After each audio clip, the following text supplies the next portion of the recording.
It is such an honor to be here at ACNJ's annual breakfast.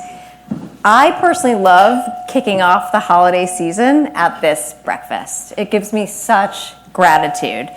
This kind of gathering always reminds us what's possible when we come together on behalf of New Jersey's children and families. And before we get started with these amazing women, I want to begin by thanking the extraordinary leadership of ACNJ. Your powerful work to lift up children's issues, shape policy, and hold our systems accountable is the backbone of so much progress in this state. And we are all better because of all of the work that you are doing. Thank you. To ACNJ. Before coming to live and work in New Jersey, a state that I now love, for the Burke Foundation almost 9 years ago, I spent a lot of time working in global health, visiting communities around the world, working on malaria, HIV/AIDS, and maternal health. And one of my favorite greetings comes from the Maasai in Kenya. As part of a welcome, they'd ask, "And how are the children?" It's a simple question, but a profound one. A reminder that the well-being of society is measured by the well-being of its youngest members. It's the question that's guided the Burke Foundation from the beginning, and it feels particularly resonant this year. So today, I'm so honored to have the privilege of hearing from two remarkable leaders, Lisa Asare and Dr. Nastassia Harris, whose vision and courage in support of healthier mothers, babies, and families have inspired so many of us. Their voices, their work, and their lived experience push all of us to think bigger, act with urgency, and build systems that honor the dignity of every New Jersey family.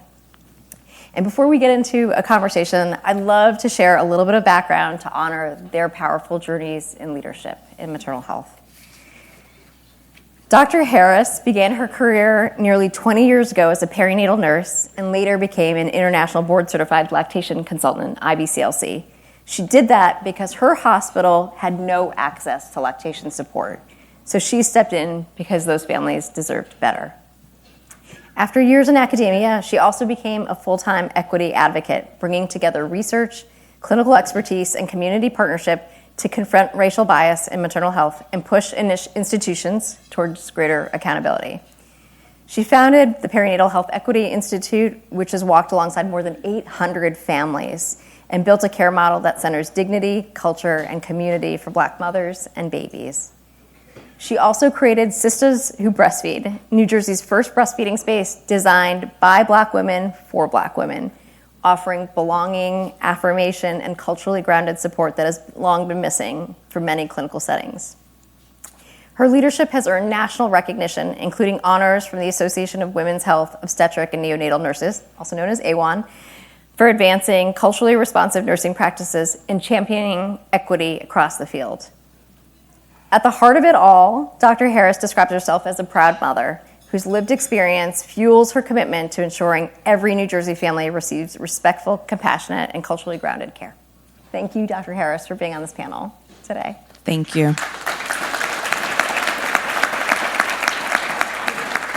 Your copywriter is amazing, by the way.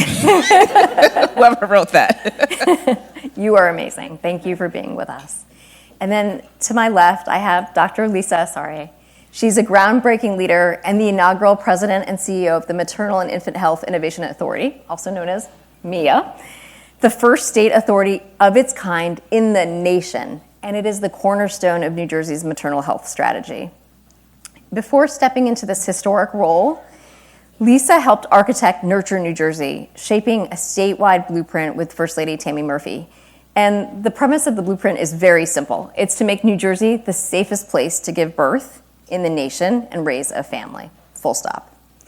Over her incredible career in state government, spanning New Jersey family care, mental health, and maternal and child health, Lisa has earned a reputation as a trusted public health powerhouse who gets results for families. Today, in her new role at MIA, she's driving the next generation of innovation in the first 1,000 days, bringing together technology, data, entrepreneurship, and most importantly, community partnerships to reimagine what maternal and infant health systems can look like. She's also a leader who encourages women of color to show up with their full, authentic selves, knowing that all voices are essential to solving the maternal health challenges facing our state and our country. And also, as a mother of 3 children, Lisa brings both lived experience and deep purpose to this work. So thank you, Lisa, for being here today. These women carry extraordinary wisdom. And I remember spending time, Lisa, years ago, and I don't know if you'll remember this, when she told me, everyone needs a seat at this table. And if they don't have one, we're going to pull up more chairs, we're going to squeeze everyone and make a bigger table. And that's the spirit that we want to bring to this conversation today. So before we get started and start zooming in about the stats and what's going on in maternal health, I thought maybe we could spend a little time reflecting on why you all got into this. So starting with Dr. Harris, you've worked as a nurse, a researcher, a nonprofit founder. Why did you dedicate yourself to maternal health equity? Good morning, everyone. It is an honor to be here with you today. I became a nurse right out of high school. Grew up watching A Baby Story on TLC and envisioned myself in that space. And so maternal health is always where I wanted to be. I knew that was my home. For those of you that are nurses in the room, they make you do med surg. That wasn't my jam. And so I spent my time doing that in various different roles, from staff nurse, lactation coordinator, nurse educator, and even went into a faculty position. But I had a deep passion for lactation and really missed out on that experience with my first child. I did not breastfeed her, and when I was pregnant with my second child, went on to become a lactation IBCLC. And had that experience of breastfeeding him and realized I had missed out significantly on that experience with my first one. And so getting Black women to breastfeed became my passion. And so I started doing work in that. And after I decided to leave hospital, went into private practice doing lactation work. And my mission was to support Black women specifically. I was not seeing as many Black women as I wanted to, and I felt like I was selling a product that shouldn't require a sales pitch. And so I started asking more questions and getting more information. And as I began to engage in community, joining a number of Facebook groups, a level of trust was brought, and I started to see the families I was looking for. But in addition to supporting them in lactation, I was hearing things as a nurse that I knew were not okay. Concerns that were ignored, medical conditions that I could clearly see needed to be addressed and were not, disrespect in how they were handled and taken care of. And that was kind of like my introduction to what was going on around me. And I did feel a bit of a shame as a nurse, having been in the hospital, having been part of the system, and these things were happening around me, and I was unaware. And so it was taking me out of the hospital environment and putting me into community that really began my journey in this space. And it was that point that I learned about Black Mamas Matter Alliance, became a member of that organization a number of years later, but then began to see that there was not only an issue here in New Jersey at that time where we were 47th in the nation. It was happening globally. It was happening across the country. And so I felt like while lactation is very important and it will always be a foundation of our work, it could not be the entirety of our work. And so I shifted from a business model as an LLC to a nonprofit and started the Perinatal Health Equity Initiative at that time because I felt more needed to be done. Thank you. Lisa, what about you? What brought you into maternal health? Let me see. So first of all, thank you for having me. It's great to be here. It's great to see so many child advocates here so early in the morning. I am from the real South Jersey, so I've been up for a while, but it's a delight to be here. And I guess when I think about sort of what brought me to this work, I think about what keeps me in this work. I have skin in the game.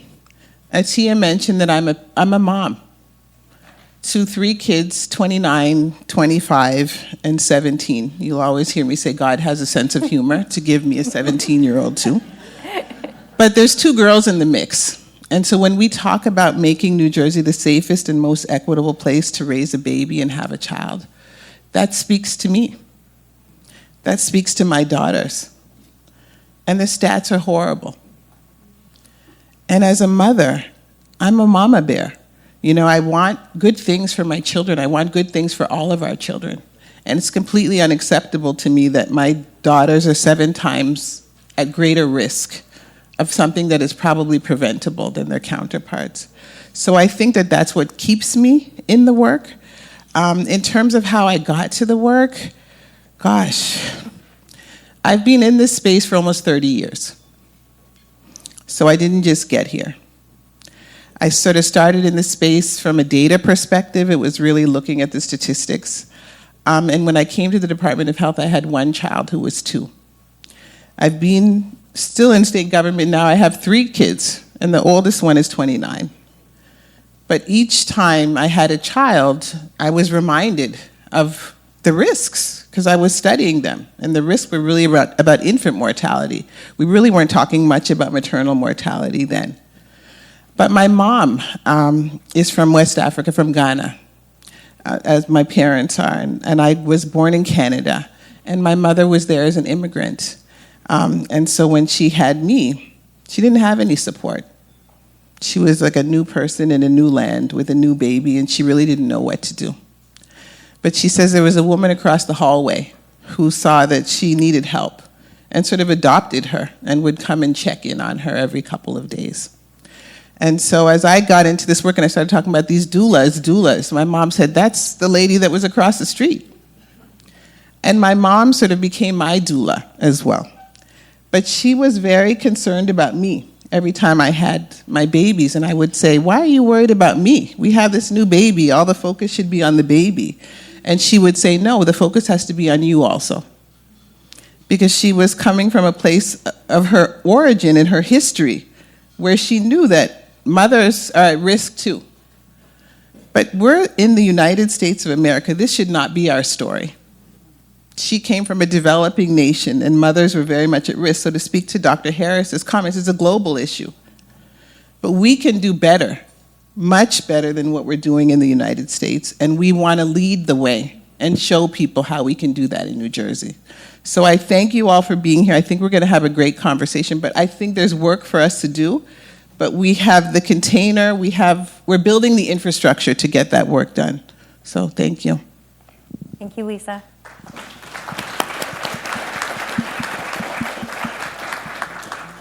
Kind of digging into those stats, the United States. We are the richest country in the world, and yet we have some of the worst maternal health outcomes compared to our peer nations. I was just reading March of Dimes report card. The country was rated a D+ for the 4th year in a row. I know if my middle schooler kept coming home with a D+, we'd be talking. So what's driving these outcomes? So many things.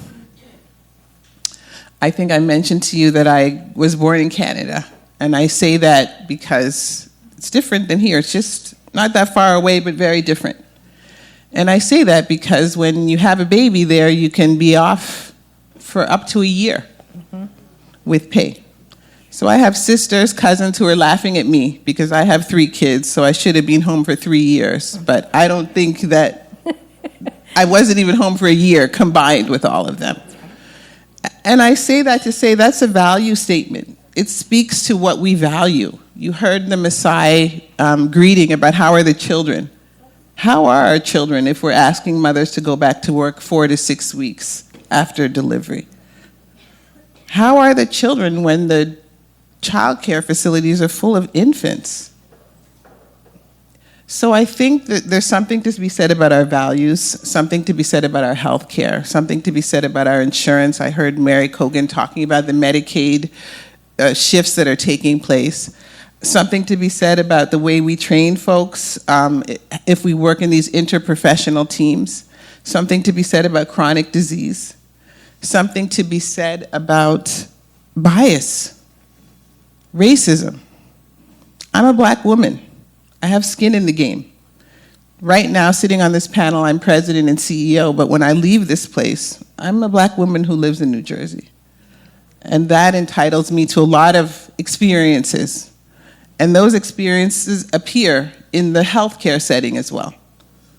And those outcomes are the outcomes that put us at the bottom of the list. Women are not heard women are not listened to. Folks are dismissed. Those attitudes, those behaviors lead to poor health outcomes. These are facts, and we know that. We know even celebrities, Serena Williams wasn't listened to. And so I think we have tremendous work to do, but I would just say the factors are multifactorial. I wish I could say it's this one thing, but it's the combination, I think, of all of those things. But the good news is we're talking about this. We were sounding the alarm. We've sounded the alarm in New Jersey, and we're doing something about it. So as much as it is discouraging why we're here, the hopeful side is we're trying to get out of here, and we're acknowledging that we really have a serious problem. Yeah. Thank you, Lisa. And I really appreciate also the point about the values misalignment in our country and why it takes all of us to be thinking about it. Dr. Harris, from your clinical perspective, the community's perspective, what do you think about these disparities and how it affects families here in New Jersey, and specifically the disparities here in our state? So our organization is focused on Black maternal health specifically. And this group that I am a part of has not seen any improvement in our outcomes, both here in New Jersey and from a national landscape. Every time the CDC puts out a report, you will see a decrease in other groups. You will not see a decrease in ours. And so I want to read a couple of names. Janiyah Nellums, Rakia Jones, Andrea Austin. All three women, our organization supported their families after their death here in our state. Because they were ignored and died from preventable complications. Each of them died from a DVT, which is a deep vein thrombosis. If you know what you're looking for, it's very easy to catch and easy to treat. They also look like Mercedes Wells and Carrie Jones. And by now you've likely seen the viral videos of the two women who were in the hospital, both of which were ignored and dismissed in different ways. One who was clearly in labor and continued to be asked questions while she's in agonizing pain. The other who was told she was not in labor and subsequently delivered on the side of a road. What we're seeing in these videos are things that we have known are happening, right? We're just getting to see it on display now. It's similar to Floyd Jones, right?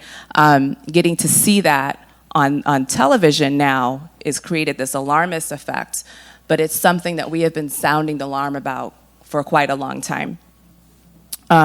So when we focus on maternal death, for example, we know our maternal death rates are not great, but our morbidity rates are even worse. And so while these women survived their births, they survived with trauma. They will forever recall their delivery experiences in a way that was traumatic and painful. And that then leads to not wanting to have any more children. That is now the narrative that a lot of Black women are sharing, that they don't want to become mothers. And that breaks my heart, because being a mother is one of the greatest joys you'll ever experience.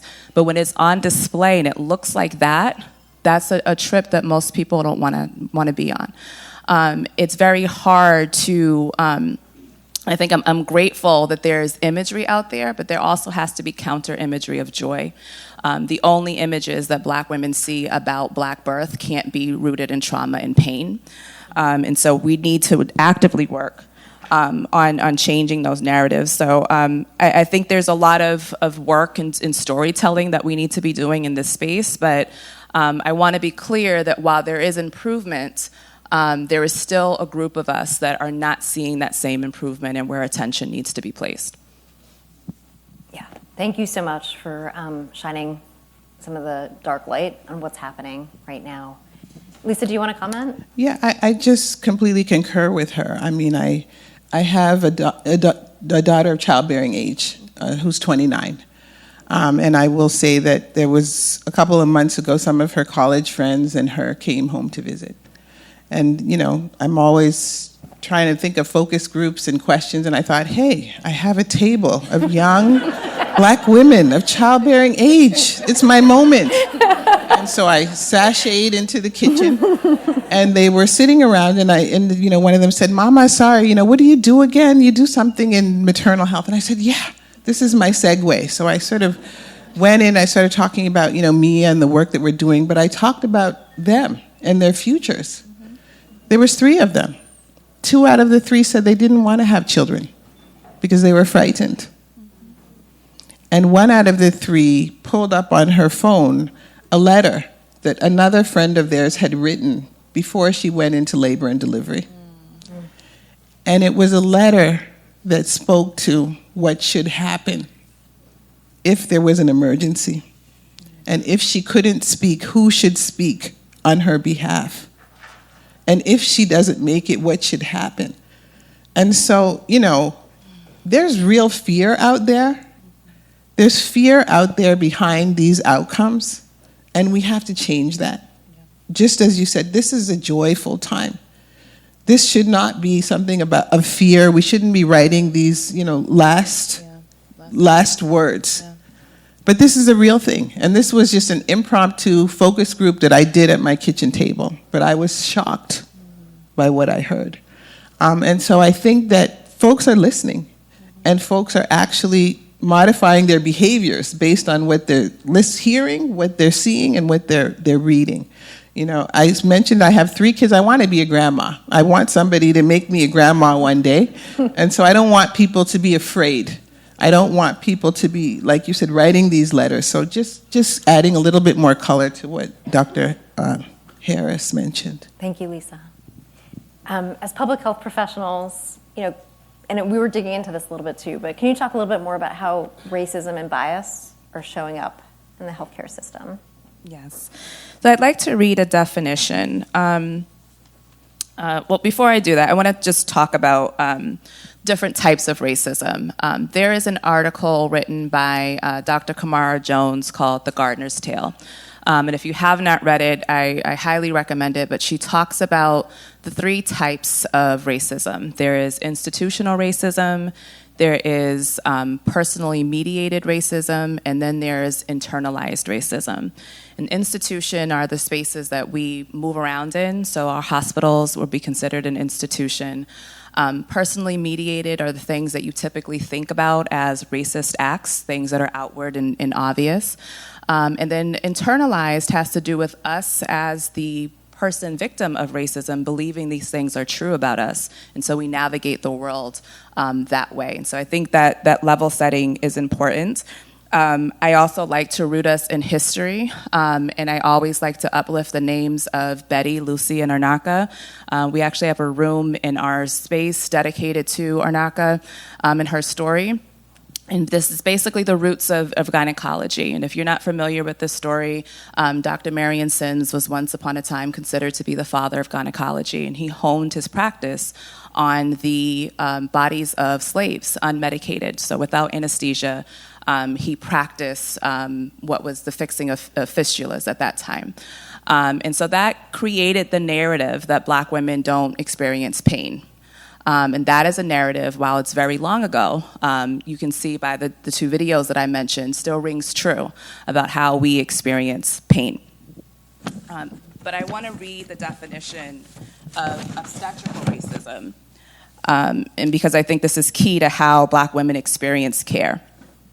Obstetrical racism lies at the intersection of obstetric violence and medical racism during medical or clinical encounters for any pregnancy-related condition, concern, or experience, and is characterized by reproductive control and interrelated acts of anti-Blackness against Black women across 6 domains: diagnostic lapses, neglect, dismissiveness, disrespect, intentional causing pain, coercion, and ceremonies of degradation and medical abuse.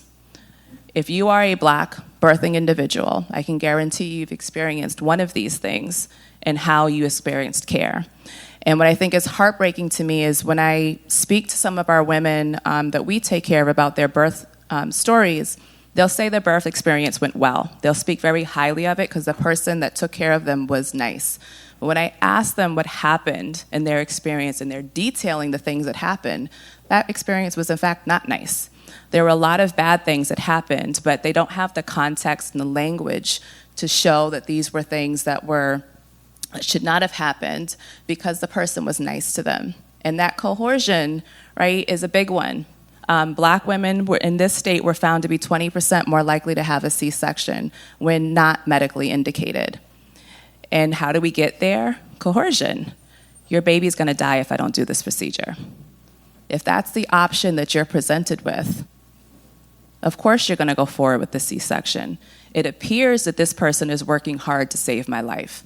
And so because I ended this pregnancy with a live baby and I'm still here, I had a good outcome. And that's the least that we should expect of the pregnancy experience.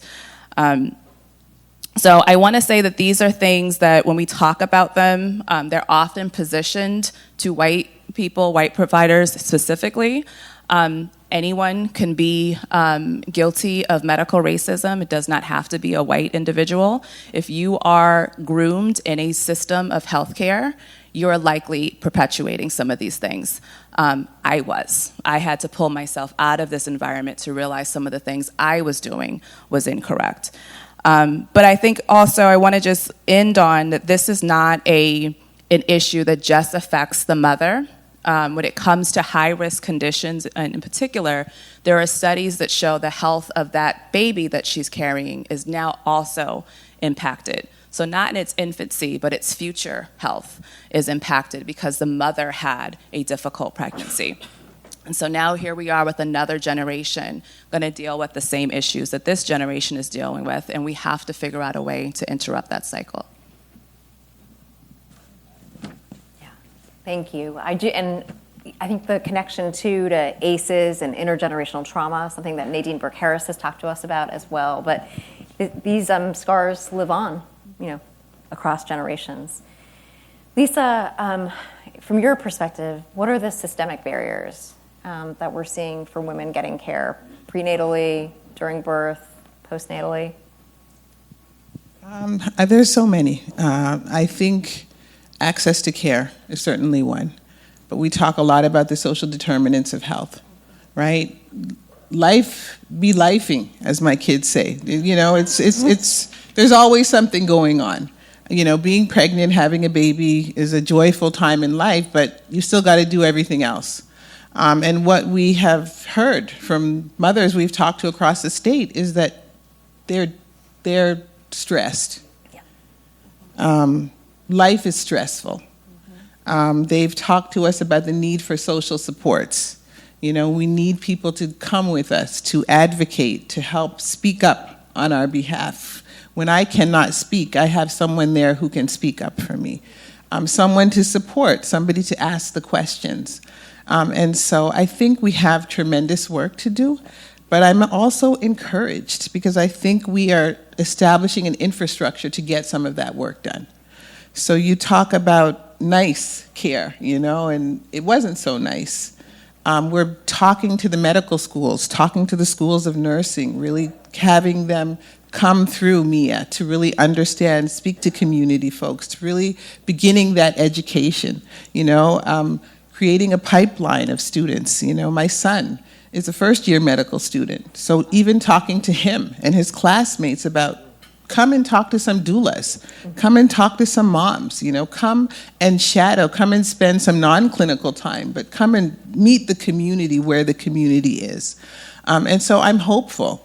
But I think there are a lot of barriers. I think when we think about maternal and infant health, we used to just think it was about prenatal care. Did you get to the doctor? Have you had your visits? But it's so much bigger than that. It's, do I have a place to live? Are the lights on? Do I have AC? Do I have the child care that I can afford? Do I have the child care that I like? Do I have transportation? People say postpartum visits, the majority are not completed. Because moms are busy worrying about baby, busy worrying about other kids, and maybe the scheduling doesn't work or the transportation doesn't work. And so when I think about the work of ACNJ and the work of MIA now, this new state authority, we are doing this work from so many different perspectives. It's multi-sector. We're working on transportation benefits. We're working on childcare benefits. We're working on a housing pilot. We're working on creating doula business owners so we can address economic development. So it's so much more than just prenatal care. this work to be done effectively will have to be done certainly in the hospital, but in the community at large. And that's, I think, what I'm excited about, and I think that's what makes New Jersey different. You know, we have 22 state agencies that have come to the table that are talking about maternal and infant health. So we have places like the Department of Labor. I think that demands a round of applause.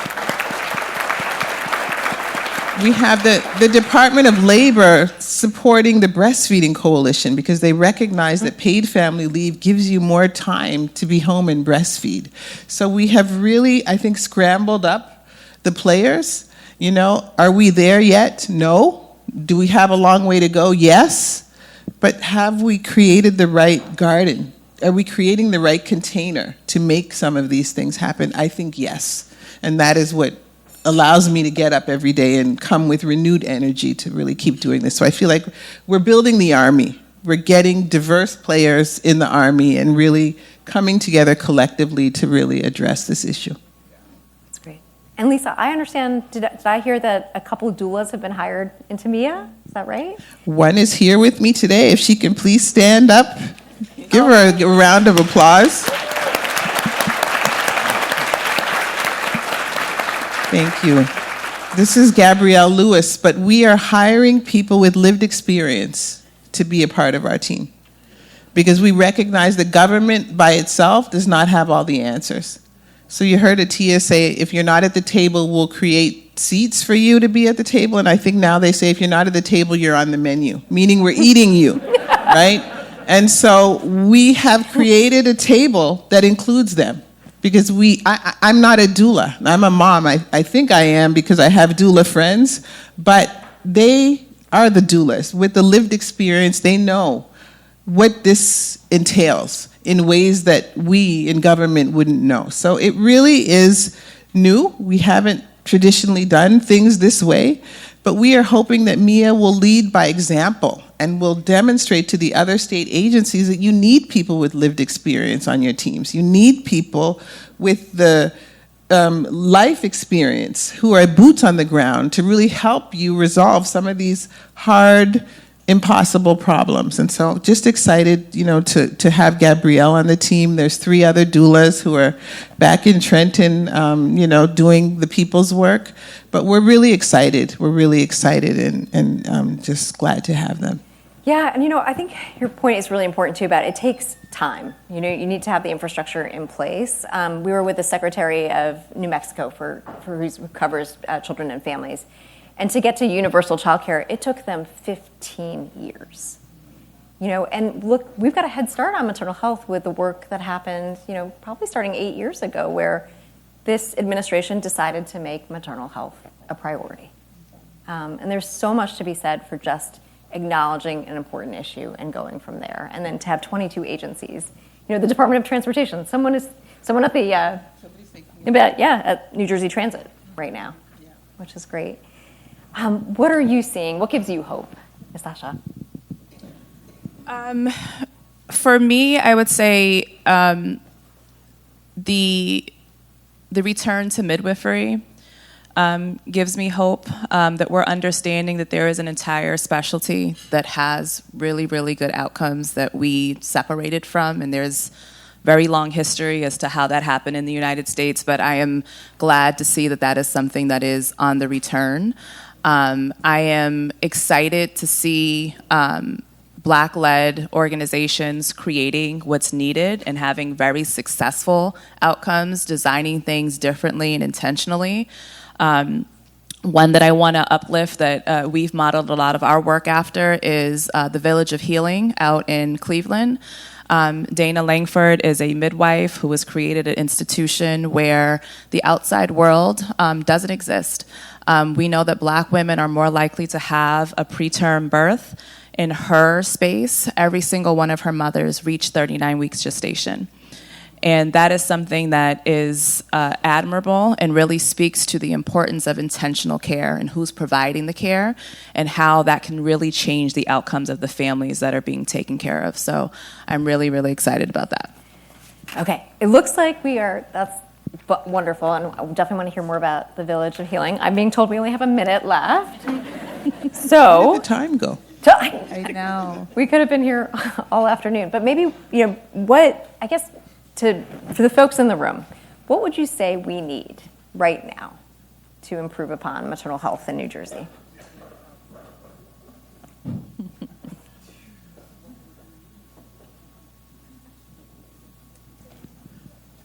I would say we need everybody to get in where they fit in.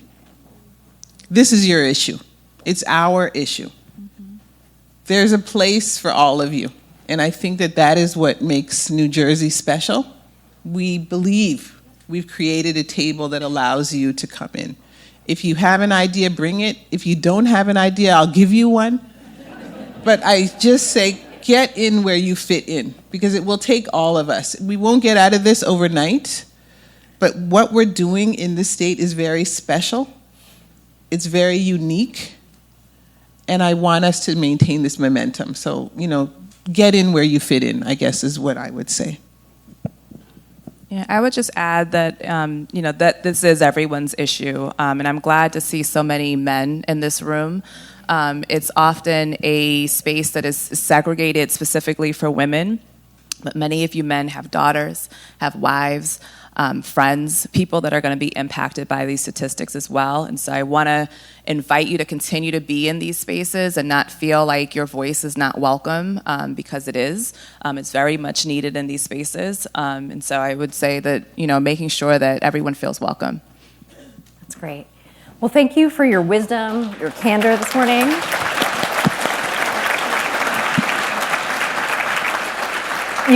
They've sparked new ideas, deepened our resolve, and encouraged each of us to do more, because families that we serve deserve nothing less. And as we return to that guiding question, and how are the children, I hope we continue to dream and to work together to the day when we can all answer, all the children are well. A day that reflects peace, safety, belonging, healthy mothers, and a community that places its youngest members at the center of our priorities. Thank you all so much today.